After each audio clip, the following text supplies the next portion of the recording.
LGBTQ+ community ഇതിൻ്റെ പോസിറ്റീവും നെഗറ്റീവും ഒരു സാധാരണക്കാരന് മനസ്സിലാവുന്ന രീതിയിൽ ഞാൻ പറഞ്ഞുതരാം. അതായത് ഞാൻ ഇപ്പോൾ ഒരാണാണ്, പക്ഷേ എൻ്റെ ശരീരം ഒരു പെണ്ണിൻ്റെ രൂപത്തിലാണ് ഇരിക്കുന്നതെങ്കിൽ, എൻ്റെ സൗണ്ട് ഒരു പെണ്ണിൻ്റെ രൂപത്തിലാണ് ഇരിക്കുന്നതെങ്കിൽ ഞാൻ എങ്ങനെയെങ്കിലും ആണാവാനാണ് നോക്കുന്നത്. കാരണം എൻ്റെ തലച്ചോറ് ആണാണ്, പക്ഷേ ഞാൻ എൻ്റെ ശരീരവും എൻ്റെ രൂപങ്ങളും എല്ലാം പെണ്ണിൻ്റെ കൂട്ടാണ്.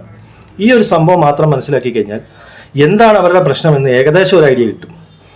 ഇനി ഇതിൻ്റെ നെഗറ്റീവ് വശം എന്ന് പറഞ്ഞാൽ ഈ സാധനം നോർമലൈസ് ചെയ്യുന്നതിനകത്ത് എനിക്ക് യാതൊരു വിരോധവുമില്ല. പക്ഷേ ഇത് പോപ്പുലറൈസ് ചെയ്യുകയാണ് ഇപ്പോൾ എല്ലാവരും ചെയ്യുന്നത്.